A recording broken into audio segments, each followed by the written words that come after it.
Hello everyone. I hope you're all doing well. Today we are here with Kṣaṇāti. Hello Kṣaṇāti, welcome. Namaste, Nav. So good to be here. So Yeah, excited for today. thank you. So we are here with a new exciting series that we will be discussing. It's on different karakas, and we're going to be starting with the Atmakaraka series today. So thank you for joining us today, Kṣaṇāti, and we can start talking about our different Atmakarakas today. Wonderful. This is a very exciting series to embark on. The Karaka positions are very significant in Jyotish because they help us understand in which way our chart is being organized and how those planets are kind of influencing the direction and actions of the other planets. One of the best ways that I was educated on and understand Karakas is that we consider it like the executive branch of our government. Who's the president? Who's the vice president? Who's the secretary? Who's the relationship counselor? And so when we discuss Atmakaraka today, we'll be talking about who's the president of our Jyotish chart. Right, that's exciting.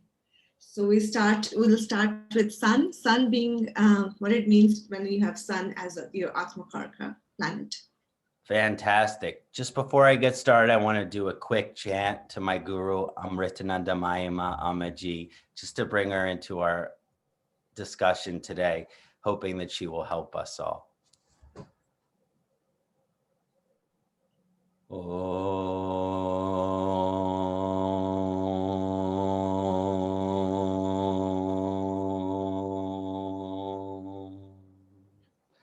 Twameva matacha pitta twameva, twameva bandhu cha saka twameva, twameva vidya dravanam twameva, twameva sarvam amriteshware namaha, twameva sarvam amriteshware namaha, twameva sarvam amriteshware namaha.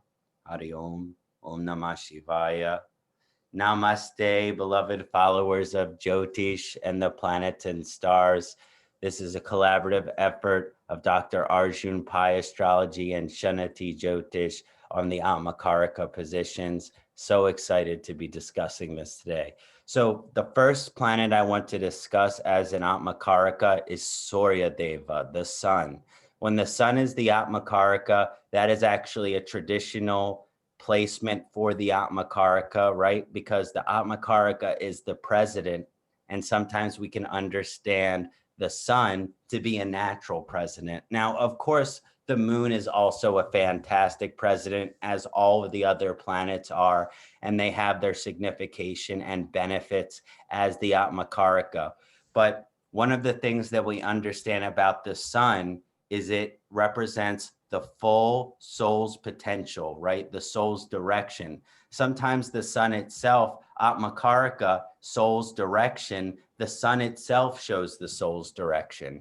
So when the sun Atmakaraka position, and again, in Atmakaraka, except for Rahu, Ketu, which we're going to discuss later, is the planet in your Jyotish chart, which has the highest degree position.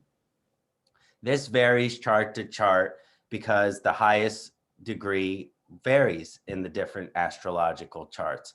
So usually though, we're looking at a planet that is 20 to 30 degrees in the natal birth chart, unless of course all of the planets in the chart are below 20 degrees, but usually there's one planet that's a little bit higher in the sky. And so the Atmakaraka position also means the planet which is in the highest of the sky at the time that you're born. When the sun is the Atmakaraka, this presidential position generally demands a lot of pride. It demands a lot of self-empowerment. Whenever the sun is the Atmakaraka, generally this individual doesn't really struggle in believing in themselves and believing in their gifts. There are some exceptions, of course. If the sun is in its debilitation position of Libra, this can be difficult for the empowerment.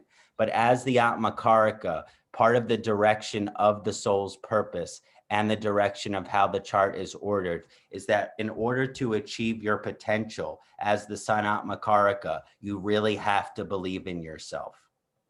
And this believing in yourself has to do with confidence. It has to do with whatever you set your mind to, your ability to complete that. And also the sun in its Atmakaraka position tends to be a natural leader. Whichever house it falls in, that might show the area of your life in which you are supposed to be a leader. But again, as the sun Atmakaraka position, the person should be naturally inclined towards leadership in their lifetime. Now, it's also evolutionary, the Atmakaraka position, based on its dignity. So if it has challenging dignity, the person over the course of their life, and depending on when the sun dasha is activated, the person will kind of come into their own potential during that alignment. But in general, when it comes to who's going to be put into a position to be the leader of this group, who's going to be put in position to kind of organize everyone else's position. Because one of the things about Sun Atmakaraka is, in addition to believing in themselves, they're actually great at delineating other roles and other responsibilities. So a Sun Atmakaraka position, it's really helpful in saying, well, you should be doing this because those are your gifts and your skills. You should be doing that because those are your gifts and your skills. And one of the things that's really nice about the Sun Atmakaraka position is generally they're able to see the strengths, gifts, and opportunities of other people. We can only give what we have. And so by believing in yourself and your own potentials and possibilities, then you're also able to see other people's potentials and possibilities in a really beautiful way. Now, of course, with every Karaka position, particularly Atmakaraka, there's some challenges too. And so when the Sun Atmakaraka position comes up for the individual, the most important thing is humility. Because again, when we believe in ourselves, when we're leaders, it's easy for the ahankar, for the ego, to attach to that. And when the ego attaches to the leadership position, we always think that it is I who is doing this thing. Again, when we have certain roles and responsibilities in our life, that is our dharma, selected by God, selected by the higher power. And so identifying with that as being you can actually create some confusion as far as the dharma, as far as the soul's purpose. We have certain things that we're supposed to fulfill, and the Sun Atmakaraka has some really powerful things that it might fulfill. Certain things in society, certain things in the government, if there is spiritually inclined, spiritual leadership. And the last thing that you want to do is have the ego identify with this. A lot of times in society, we see people into great positions of leadership only to fall from grace later because they have overly identified with this aspect of their ego, and it's allowed the ego to inflate. But in general, this position is great for leadership. It's great for delineating roles for everyone else in your life and an organizational matter to help everything reach its goal. The Sun Atmakaraka position, it helps individuals, including the native, reach their goals, and it helps reach a collective goal by helping delineate and assign the proper roles and responsibilities as it relates to each project in the life. So that's just a brief summary of the Sun Atmakaraka position, some of its strengths and weaknesses that I wanted to share with the community here. Thank you, Kṣaṇāti. And also, it would make, of course, change if Sun is conjunct with other planets. So will that also affect the Atmakaraka planet? Definitely. And it also is very relative to the degree of the planet that the sun is conjunct with. The best degree for a planet, especially the sun, to be in an Atmakaraka position for is the Ayatmakaraka, which is the position in the chart which has the second highest degree. We can think of this, who's the president, best person to be dealing with? The vice president. And so the longer the separation between the Atmakaraka and the Ayatmakaraka, it can kind of create some confusion in terms of The president is the one who deals with things on the surface. That's who you see as the leader. But the vice president actually takes care of a lot of things beneath the surface and behind the curtain. And so, of course, we want to also look at the sun's planetary relationships.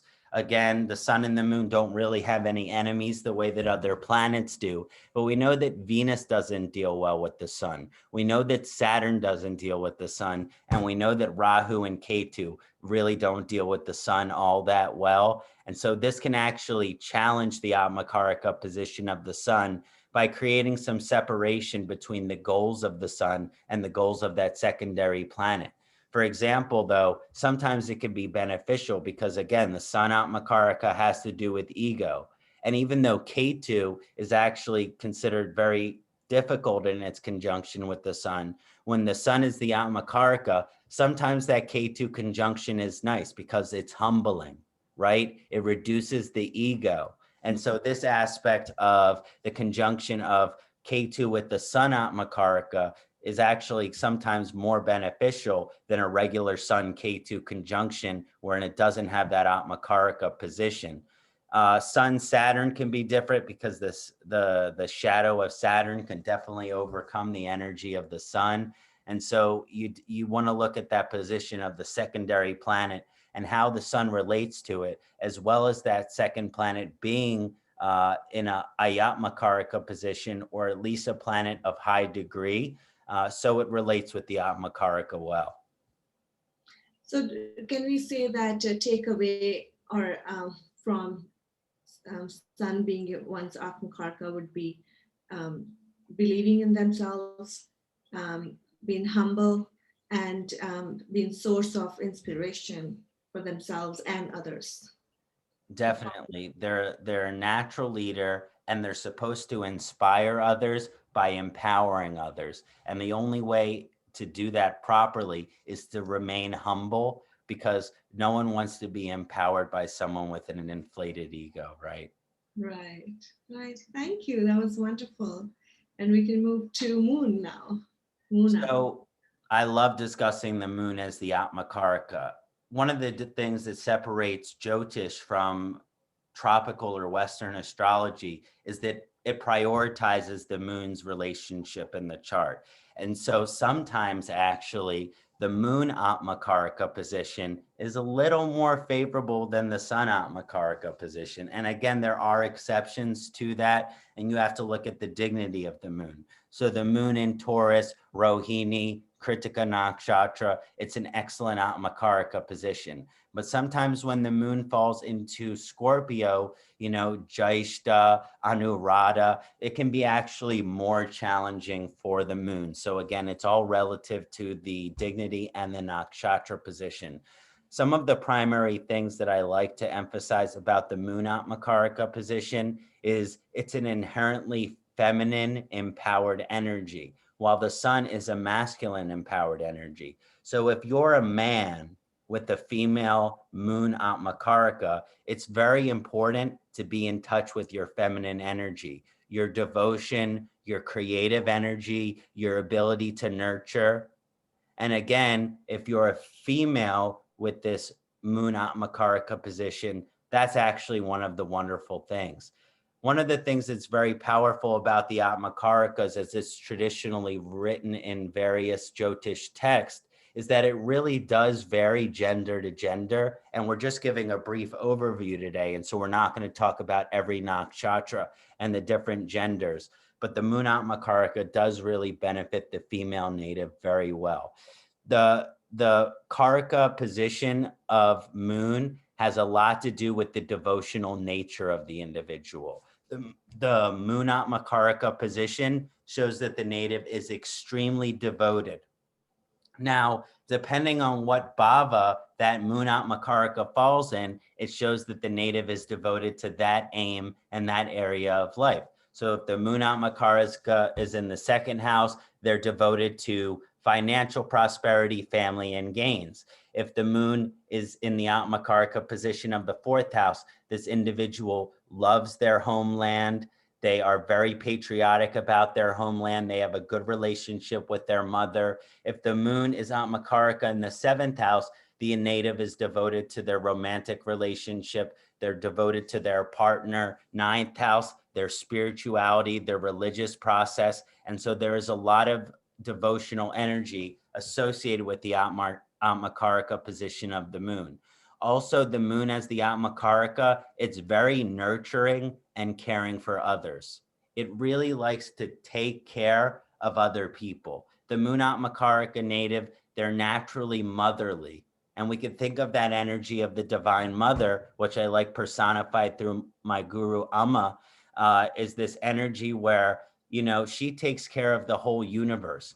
The moon Atmakaraka position, it likes to take care of the whole universe. It likes to take care of other people. Now, with that, there's a little bit of a side effect, right? Because the side effect of that moon Atmakaraka position can mean, okay, I'm taking care of everybody else. How about taking care of myself, right? So a really mature Atmakaraka moon position, it takes care of other people, but not at the expense of taking care of oneself. And a challenged moon Atmakaraka position, right, if it's conjunct with Rahu or it's conjunct with Saturn, some of these other conjunctions, it has a little bit of trouble with self-care. So that's something to consider as well. Generally speaking, too, the moon Atmakaraka position, it has an association for the home. And so the moon Atmakaraka, it loves its homeland. It loves its land where it's born. And actually, it has this ability to appreciate different cultures and different homelands from all around the world, and really tends to appreciate diversity as well. Right. Yeah, I feel with moon Atmakaraka, my moon is my Atmakaraka, and I can say that unless exalted, I think self-care is really important with people, with moon being the Atmakaraka, and taking care of yourself, having that space to yourself, and just more healing environment. I feel it's really, really important, and being around very positive people. I think it's really, really big because it also makes one sensitive. So I think it's really, really important to have a good, positive, happy people, nice music, all the nurturing kind of energy for yourself as well while you're doing it for other people. Thank you. Absolutely. Absolutely, Nav. I think you highlighted the emotional and mood connection of the moon Atmakaraka position. And again, we can only give what we have, right? So if we don't take care of ourselves and are balanced emotionally, how can we help take care of others and help to support them emotionally? But the moon Atmakaraka position, it's naturally sympathetic, empathetic, and compassionate towards others. And it has that kind of vibration where if you have the moon Atmakaraka, generally speaking, people are very comfortable speaking to you, telling to you what their heart's true emotions are, because you're the person who's going to listen with an open heart. Right, right. Yeah, that's wonderful. Thank you, Kṣaṇāti. That's beautiful. Sure. Next one, we can do Venus. Venus Atmakaraka. Great. I love Venus Atmakaraka position. Venus Atmakaraka is kind of misunderstood sometimes because a lot of time when Venus is the Atmakaraka, we tend to focus on the superficial qualities of Venus, which is beauty and romance. And of course, if you have a Venus Atmakaraka, those things are going to be important to you. But actually, what the Venus Atmakaraka position, I believe, generally supports is a balanced and moderate life. A lot of times when Venus isn't in a good position, you have someone who is extreme. They live life in two dualities. Maybe they're overly indulgent and they're hedonistic, or they're a renunciate and they don't really enjoy any things at all. But when the Venus is the Atmakaraka position, it generally supports the native, if it's in a good position, to have a very balanced and harmonious approach to life. They generally have all of these different aspects of their life, which they keep in a balanced way, especially the significations of Venus. So we're talking about the relationship to the material world and finances. If the Venus is the Atmakaraka position, They're really not, and it's in a good dignity. They're not going to undervalue finances. They're not going to overvalue finances. The romantic signification, they're very devoted to their partners, but they're not codependent, which means they're not unhealthily attached to their partners. The president of Venus being in the Atmakaraka position, though, it can be a little bit challenging because Venus rules the indriyas, right? The five senses. And when the five senses are really emphasized, such as Venus in the Atmakaraka position, sometimes we make decisions out of our five senses. That's why if we're balanced and mature, we're all doing these things to help support a healthy balance of the five senses. But if those things aren't in balance, you can fall to hedonistic tendency, which means pleasure seeking, right? So sometimes Venus Atmakaraka positions, they do have to be careful with how the relationship with food, how the relationship with drugs, how the relationship with alcohol, because these things can be easily come out of balance when we do them for a pleasurable intention. And so it really has to do with emphasizing quality of things over the quantity of things. And a very dignified, balanced Venus Atmakaraka is a perfect example of this.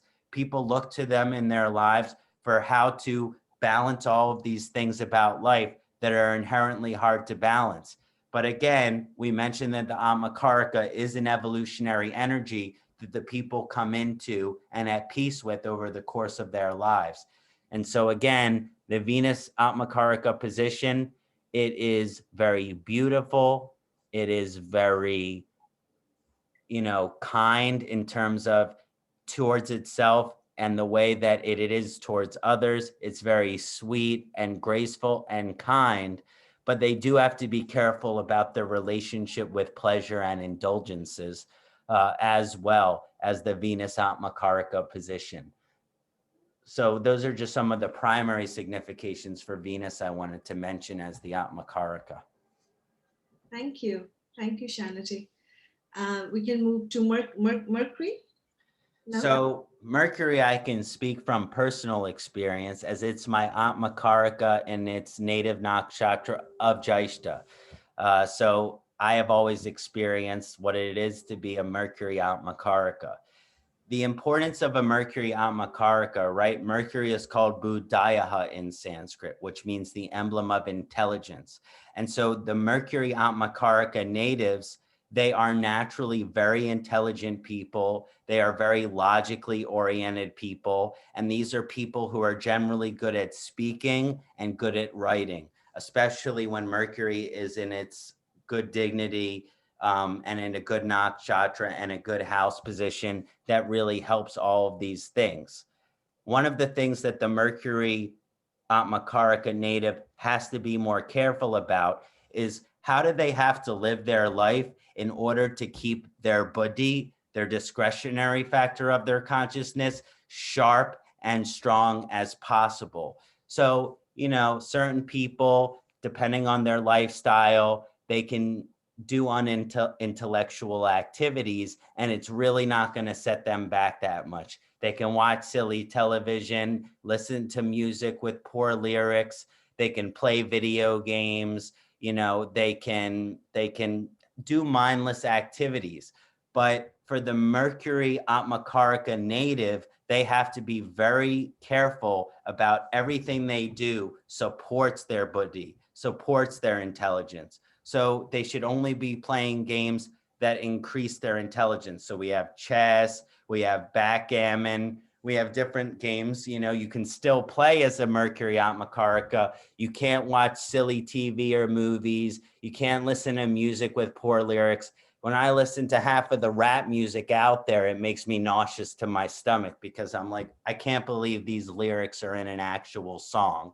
Not to, harp on the people out there who love popular rap music. It's just not for a Mercury Atmakaraka. The Mercury Atmakaraka, they are naturally sharp with their words. They're to the point with their words. They're to the point and they're sharp with their writing. Whether they've gone to college, whether they've gone to graduate school, it's insignificant because they're naturally going to have an ability in those areas as if they already went to college and graduate school. They seem well educated, whether they are or not. These people like to understand things from an intellectual perspective. And depending on the other positions in their chart, they can also be spiritual, they can also be leaders, they can have all of these other things, but none of those other things are going to be possible unless they keep their intellectual aspect of their consciousness as sharp and sound as possible. And they have to live a certain lifestyle in order to be able to do that. But naturally, the Mercury Atmakaraka position, they're a great messenger. They're great at kind of like understanding things that are sometimes difficult to understand and then expressing that to other people in a way that they can digest and understand it fairly easily. Right. Cool. Very cool. Next, we can do Jupiter. So Jupiter Atmakaraka is very nice, as all the Atmakarakas are, but I particularly like Jupiter Atmakaraka, right? Because Jupiter is guru. And this vibration of guru, it doesn't necessarily mean guru in the way that we understand someone who has become enlightened or gone through samadhi, because the traditional way that we understand guru from its Sanskrit translation is teacher.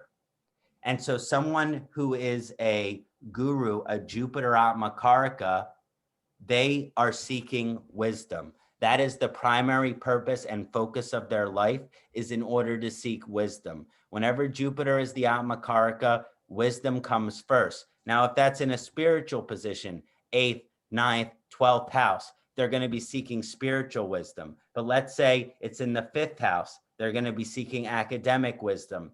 If the Jupiter Atmakaraka is in the 4th house, they're bringing wisdom into their home life. They have wisdom of their culture. They have wisdom of their ancestors.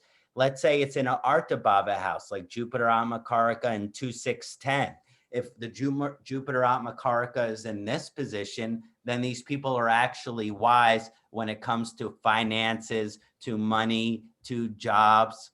But usually what separates the Jupiter Atmakaraka from some of the other Atmakarakas is the difference between knowledge and wisdom.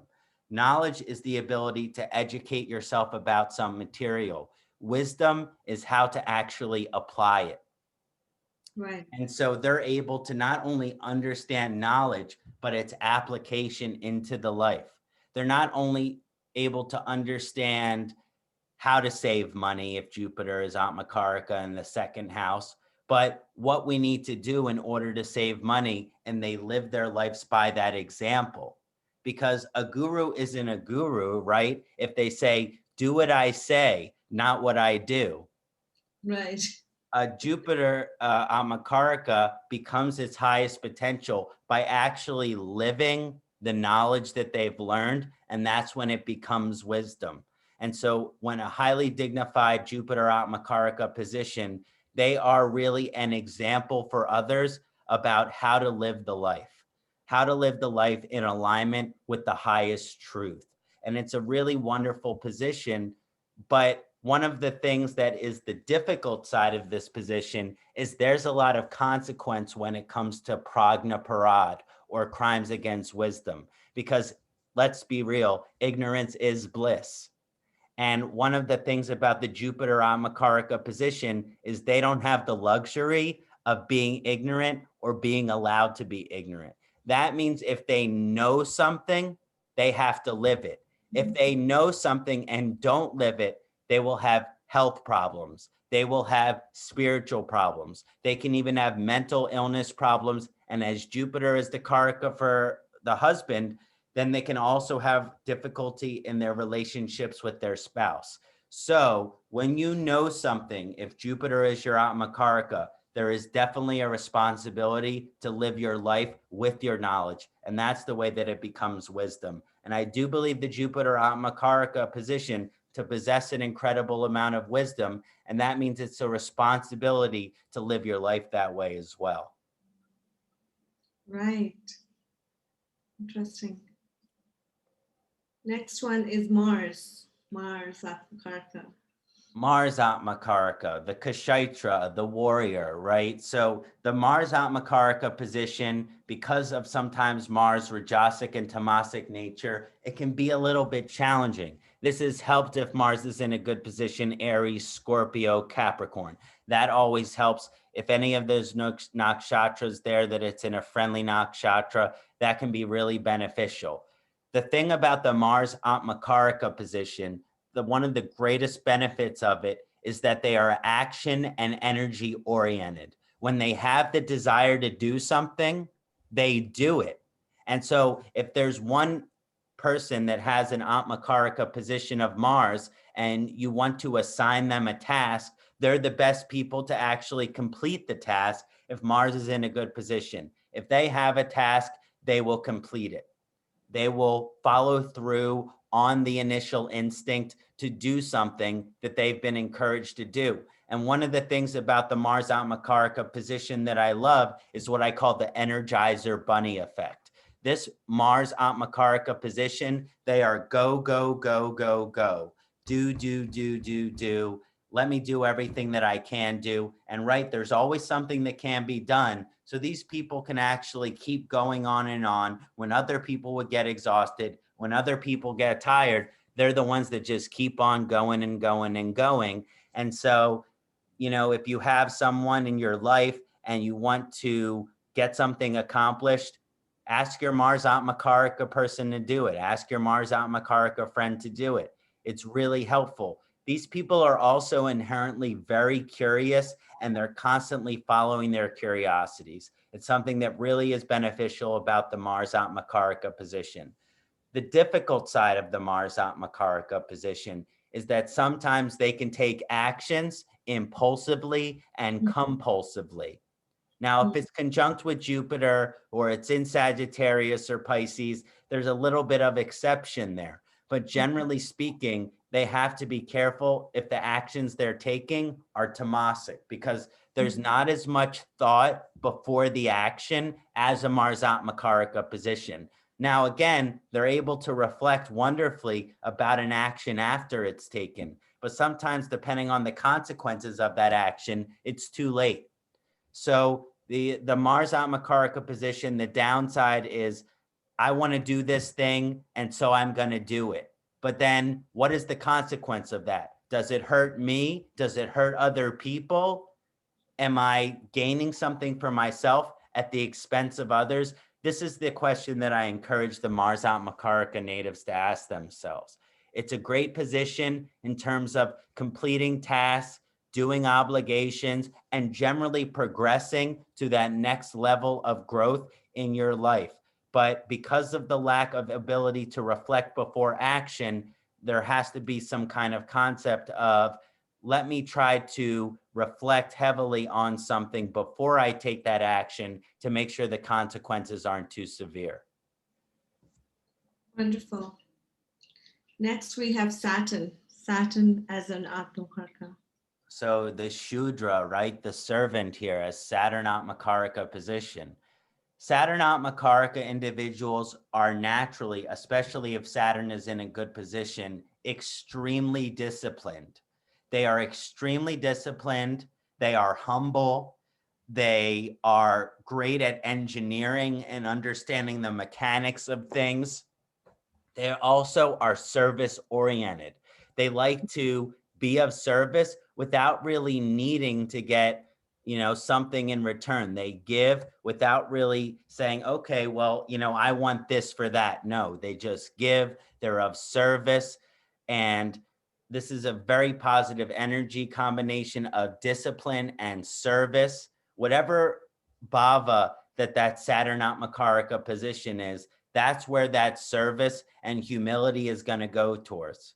So, you know, if they're the sixth house position of Saturn in the Atmakaraka is extremely service oriented. They're the kind of people that if someone is considered their enemy, they'll actually try to help that person. If the Saturn Atmakaraka position is in the seventh house, they're very serving towards their partners. They're very caring towards their partners. And in general, this combination of discipline and service and humility is the primary principles of what makes the Saturn Atmakaraka so beautiful. The difficult side of it is what I call a victim mentality. The victim mentality of the Saturn Atmakaraka position is that because of this Shudra vibration, that lower caste vibration, which is the opposite of the sun, right? These people don't have confidence. They aren't empowered in themselves. Sometimes they can be amazing leaders, but they'll never believe it about themselves unless someone really puts them into that position. They work and work and work for things without wanting anything in return, and which means they can also be easily taken advantage of.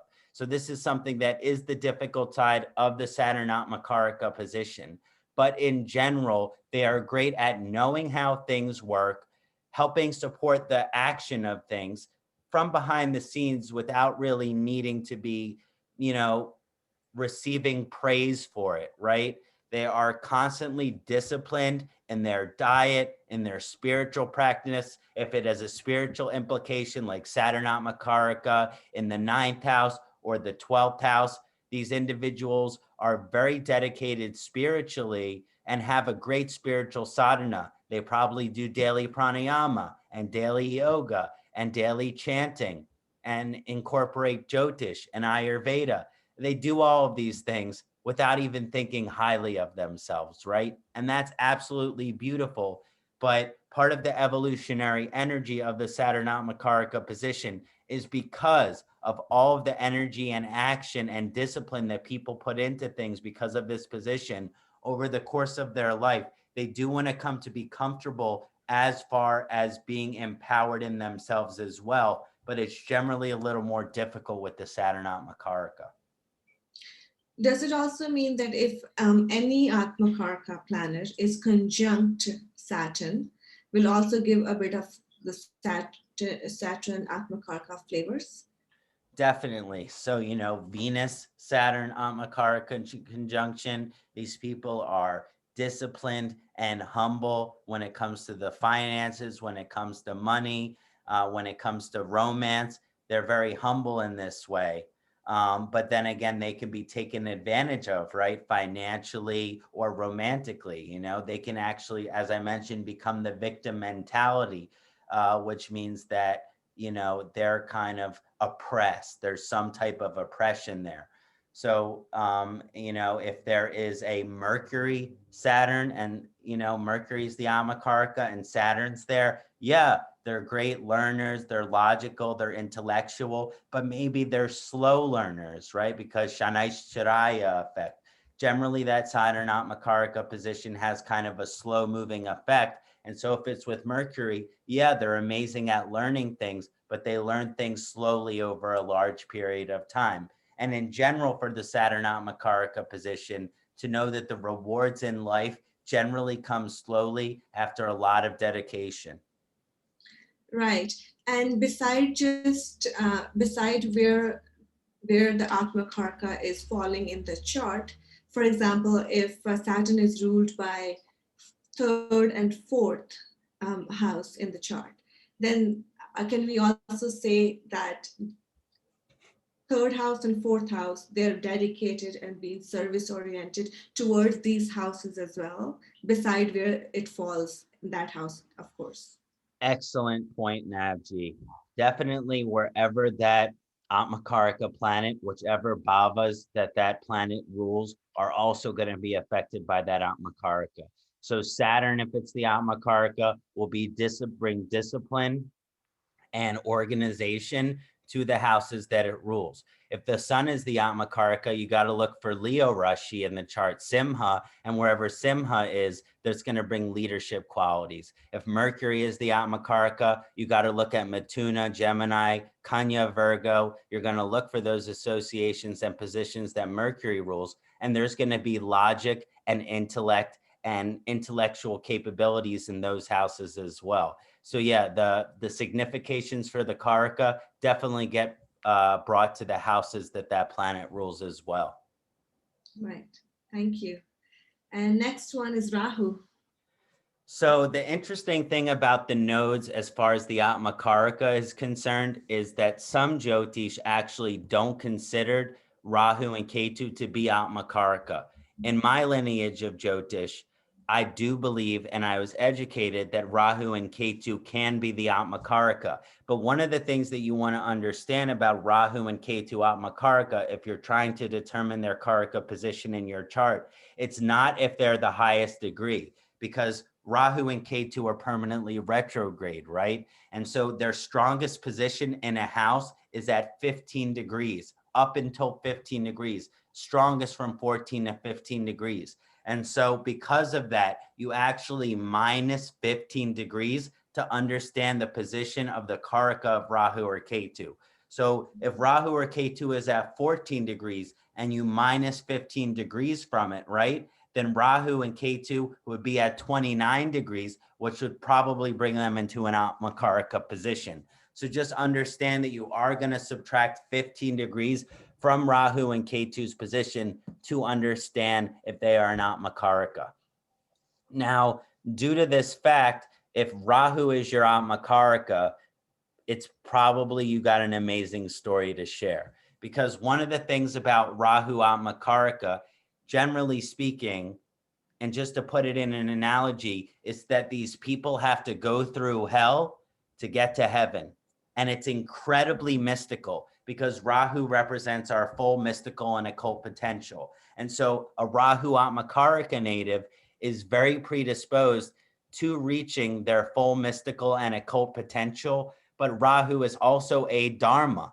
And so a lot of times to reach the full mystical and occult potential, they have to go through contrary experiences or adharmic experiences, which means sometimes they have to go through lots of challenges in which every area of life it is that Rahu sits. So if Rahu's in the 9th house, odds are you're born into a religion which has nothing to do with what you believe spiritually. And only through being indoctrinated into that religion and forced to study that religion are you able to kind of find your own mystical path and then be able to grow in that mystical path because you found it actually through a challenging situation, and that makes you be even more dedicated to it. If Rahu is in the 7th house as Atmakaraka, you probably had multiple marriages.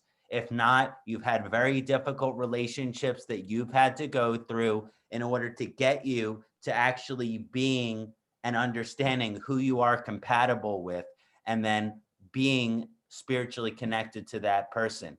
When Rahu is the Atmakaraka, we only find the significations of whatever Rahu's position is by experiencing the opposite of it. So it is kind of a backwards road, but it actually ends you up at the goal even greater. And so there can be very difficult associations when Rahu is the Atmakaraka. Another thing quickly about Rahu as the Atmakaraka, you have an affinity for foreign lands and foreign cultures. These people, no matter what skin color they're born, what religion they're born, they're attracted to some kind of spirituality or some kind of culture outside of it. Generally speaking, if they're born Christian, they're going to go towards Eastern religion. This is something that I've seen common as a Rahu Atmakaraka position. These are the type of individuals that are able to kind of renunciate the life that they've been given for a life that's actually very different from what they were brought up in. Sounds good. It's quite interesting. Yeah, I have a friend and she has Rahu Atmakaraka and she's Canadian and she really into Indian culture and food and learning Sanskrit, like all the Indian or like different culture or associating with such people. So that exactly makes sense. It's actually a little bit funny because for my Indian natives who have Rahu Atmakaraka, they end up loving American food. And then for my American natives who have Rahu Atmakaraka, they end up loving Indian and Chinese and Japanese food. You end up kind of taking on the culture of where you're kind of, you know, living or traveled to versus whatever you were born into. It's kind of this diverse cultural vibration. Right, and it's very similar. I mean, even if someone has Rahu and Ketu in the 1st and 7th axis, or it's conjunct their main planets, like sun, moon, or ascendant lord or moon, I also notice they're towards other culture and connecting with different culture people and learning more than where they come from. Totally. I mean, just from my personal experience, I'm a Rahu Aquarius Satabishak native, right in my ascendant at 15 degrees, right? So by some understandings, it could be considered my Atmakaraka. It's also in its nakshatra. And literally my purpose and my job is to maintain the integrity of Jyotish. And that's my passion and that's my life. And I wasn't born into this culture. My uncle is Hindu, of course, but I really wasn't born into this culture. And yet it's absolutely everything that I believe and love about life. Yeah, that's so cool, right? To learn. Yeah. It is. And Yeah. It makes me think that, sometimes for the Rahu Atmakaraka native or for the Rahu very strong native, that despite whatever, culture and skin color they're born with, their soul is actually from a very distant place. 100%. Yes, I totally believe that. Yes. Last one, Ketu. Is it? Yeah. Great. Ketu is an excellent one to end on, right? The Mokshakaraka position. Now, when Ketu is the Atmakaraka, you would think that's wonderful because the person is going to get to high spiritual heights. Yeah, that's true, but it's extremely painful because one of the things that we see about the Ketu Atmakaraka position, generally speaking, doesn't matter what dignity it is, that they are actually predisposed to have to let go of the things in their life that they're most attached to. And so whatever area of life, whichever house that Ketu Atmakaraka is in, they're actually going to be quite attached to that area of life. Ketu Atmakaraka second house, attached to money. Ketu Atmakaraka seventh house, attached to partners. Ketu Atmakaraka 10th house, workaholic, right? They have this like predisposition to being incredibly attached to something. And then literally their spiritual path is to actually renounce that and move away from it. Now, it's amazing because these Ketu Atmakaraka natives, it's easier for them to reach enlightenment, for them to reach samadhi than other natives. But they have to let go of that thing that they're most attached to, and they can spend their whole life doing it. And the thing about Ketu, we know as the giver of obstacles, right? If you have the Ketu Atmakaraka and you're supposed to let go of something that's hard to let go of, here comes Ketu Mahadasha. Here comes Ketu Antardasha. Here comes Ketu return. Here comes Ketu half return. And your life will be full of challenges and obstacles that actually force you to let go of that thing. So if Ketu's your Atmakaraka, your best bet is to try to let go of something before the universe does it for you. Because if you have Ketu in the second house, you will become bankrupt because of the Ketu periods in your life. And so the quicker you can renounce material money, the quicker that your life is going to be spiritually enlightened and the less impact that Ketu actually has to force on you. A lot of times the way that I understand Ketu is that it gives us hints before it causes total and utter destruction in our life. And so maybe, your job isn't working out for you if you have Ketu in 2, 6, 10. Maybe your relationship isn't working out for you if you have Ketu in 3, 7, 11. Maybe your spiritual path isn't working out for you if you have Ketu 4, 8, 9, 12. And that's actually a suggestion from the universe and as your Ketu Atmakaraka position to kind of tweak your focus in your life and begin to let go of the thing that you've gotten used to, that you've gotten most attached to. And that will actually bring you transcendence on your spiritual path. Or Ketu, as its, giver of obstacles, Mokshakaraka, will cause destruction in the life that will bring you closer to God. But sometimes that can be challenging or destructive. Right. Thank you. This was wonderful. Thank you so much, Kṣaṇāti. Always. Thank you for joining us. Thank you for sharing and talking about the Atmakaraka. It's wonderful. And I hope everyone enjoys this video. And we're very excited about this series. And we look forward and coming back to the next series of, we'll do Atmakaraka. Atmakaraka. Atmakaraka, sorry. Yes, well, it was great talking about the president. Looking forward to talking about the vice president in our next series and what that means to kind of have the secondary position in the chart. And for all the viewers out there, I hope that you can look at the Atmakaraka position in your start chart and understand what gifts that gives and also what challenges that gives, so that you can arrest those challenges to get the full potential of your Atmakaraka. Because as the president of your chart, you want to give that president as much confidence and power and support in your chart as possible. So thank you, Nav. Thank you to all the viewers. It's been an honor and pleasure to spend this time with you. Namaste. Namaste, Santi. Thank you.